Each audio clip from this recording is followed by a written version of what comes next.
안녕하세요.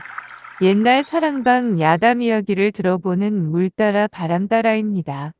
옛날 어느 산골 마을에 한 늙은 부부가 살고 있었습니다. 그들은 평생 부지런히 일을 했지만 사실은 엄청 가난했습니다. 남편은 산에서 나무를 해서 팔았고 아내는 남의 집 일을 도우며 겨우 먹고 살았죠. 그보다 더한 아쉬움은 부부 사이에 자식이 없다는 것이었습니다. 귀여운 아이라도 하나 생겼으면 사랑으로 잘 키워줄 텐데 하는 바람도 있었지만 노인이 된 지금은 부질없는 꿈이 되었습니다. 또 다른 노인에게 닥친 걱정은 평생 함께했던 아내의 병이 낫지 않는다는 것이었죠. 잘 먹지 못해서인지 이제 늙어서인지 아내는 하루하루 쇠약해지고 있었기 때문입니다. 곁에서 자신만 지키는 남편을 바라보며 아내가 말했는데요. 여보 미안해요. 난 당신 만나서 짐만 된 것 같아요. 그게 무슨 흉한 말이야. 짐이라니? 평생 당신에게 해준 게 없잖아요. 애라도 하나 낳아줬으면 좋았을 텐데 쓸데없는 소리. 그냥 하늘의 뜻이라고 생각해야지. 우리 둘이 오순도순 살라고 정하신 거라고. 그래도 아내는 물끄러미 허공만 바라보았습니다. 장노인은 아내가 마음도 약해진 것 같아 불안했습니다. 그래서 일부러 너스레를 떨었는데요. 당신 기억나? 옛날 우물가에서 물동이 이고 가는 당신에게 첫눈에 반해서 내가 고백했잖아. 그때 임자가 받아줘서 얼마나 고마웠다고. 그때를 떠올리는 듯 아내의 눈에 눈물기가 보였습니다. 나도 항상 당신에게 고마웠어요. 그러자 장노인의 가슴이 철렁 내려앉았습니다. 아내가 자꾸 작별 인사를 하는 것 같아 마음이 급해졌습니다. 그래서 에이, 안 되겠네. 괜한 생각만 하는 걸 보니 임자가 빨리 나아야겠어. 오늘은 박영감한테 가서 곡식 좀 빌려올게. 박영감은 근방에서 혼자 사는 구두쇠 노인이었습니다. 장노인과 박영감은 같이 산에서 나무하고 약촉해던 친구였는데 어느 날 그가 운 좋게 산삼밭을 발견하면서 사이는 멀어졌습니다. 이쪽으로 올 곳 없네. 아무것도 없으니까 다른 데나 찾아보세. 박영감이 같이 온 장노인에게 알리지 않고 혼자 몰래 산삼을 팔아 부자가 된 것이었죠. 그는 부자가 된 뒤에도 더욱 욕심만 많아졌습니다. 어찌나 괴팍하고 인색하게 구는지 마을 사람들 모두 그를 싫어할 정도였으니깐요.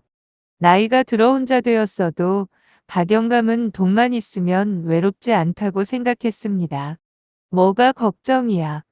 내 땅 있고 내 집이 있고 창고에 쌀이 가득한데 말이야. 그런 박영감이니 옛 친구가 찾아와 사정해도 눈 하나 깜짝하지 않았습니다. 이복에 염치 없지만 곡식 좀 빌려주게.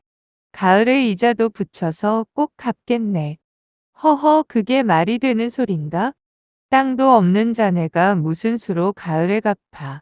그럼 자네 집 일이라도 하겠네. 아내가 아파서 그러니 좀 부탁하네. 그 말에 박영감은 한심하다는 듯 쳐다보며 혀를 찼습니다. 기력도 다 떨어진 자네가 무슨 우리 집 일을 해. 괜히 방해만 될 테니 다른 데 알아보게.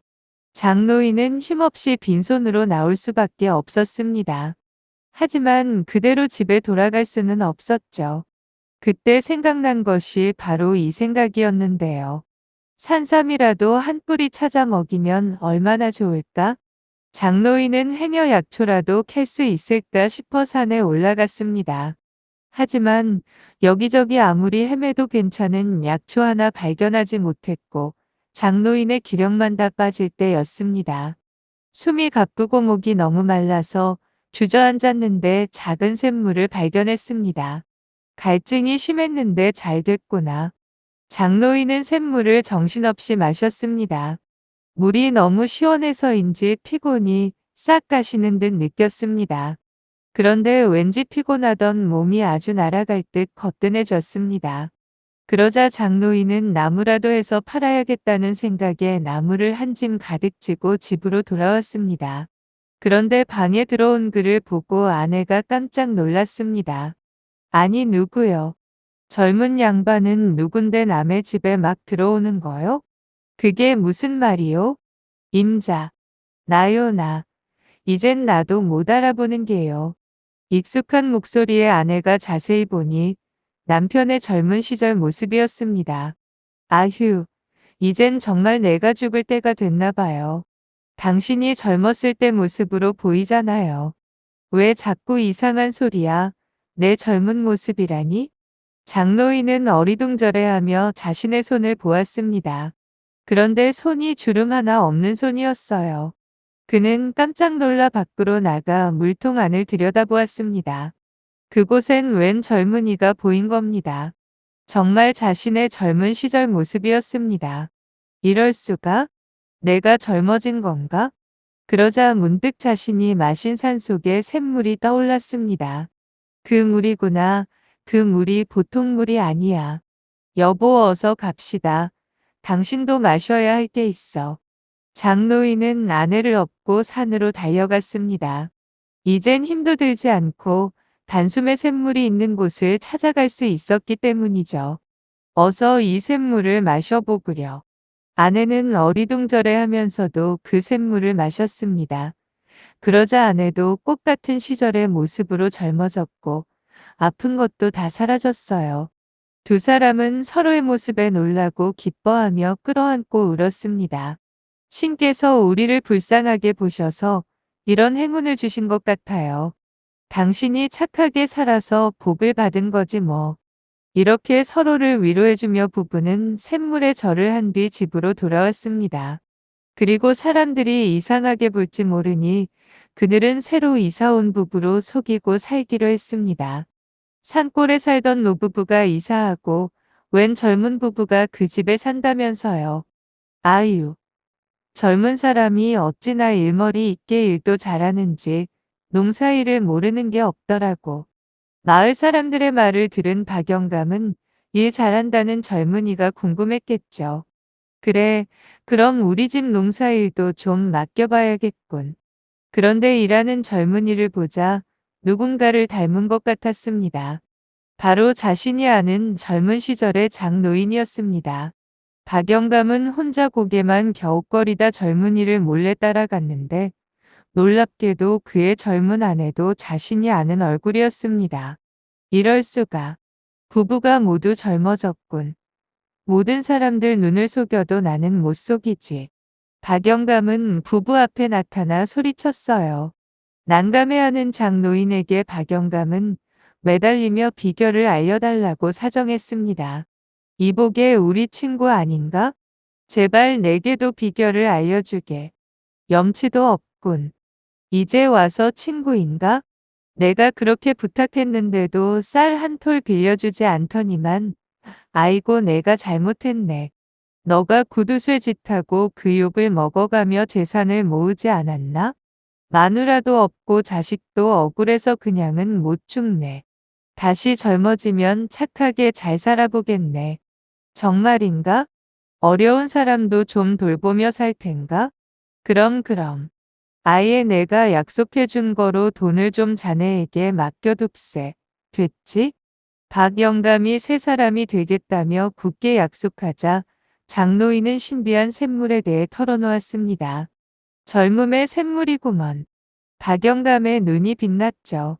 샘의 위치도 자신이 옛날 산삼밭을 찾은 근처여서 쉽게 찾을 수 있었습니다. 좋다 좋아. 나도 얼른 젊어져야지. 박영감은 벌컥벌컥 샘물을 계속 들이켰습니다. 그런데 다음 날까지도 박영감은 산에서 돌아오지 않았습니다. 그래서 장로인 부부는 걱정스러워 산에 올라가 보기로 했습니다. 신비한 샘 쪽으로 갔는데 웬 아기의 울음소리가 들렸습니다. 박영감의 옷 속에서 갓난아기가 울고 있었던 겁니다.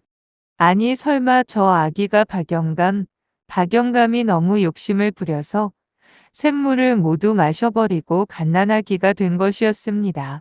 이거 큰일이군. 아기가 되었으니 앞으로 어떻게 여보. 우리가 데려가서 돌봐줘요. 부부는 갓난아기를 안고 집으로 돌아왔습니다. 그 후 부부는 아기를 양자로 삼아 정성스럽게 키웠는데 아기는 욕심 많은 박영감과 달리 착한 양부모 밑에서 바르고 착실한 사람으로 잘 자랐다고 합니다.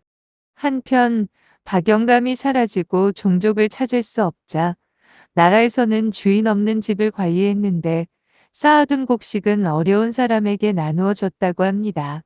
임자. 우리가 어느새 두 번째 황혼기에 들었구려. 예, 세월 참 빠르네요.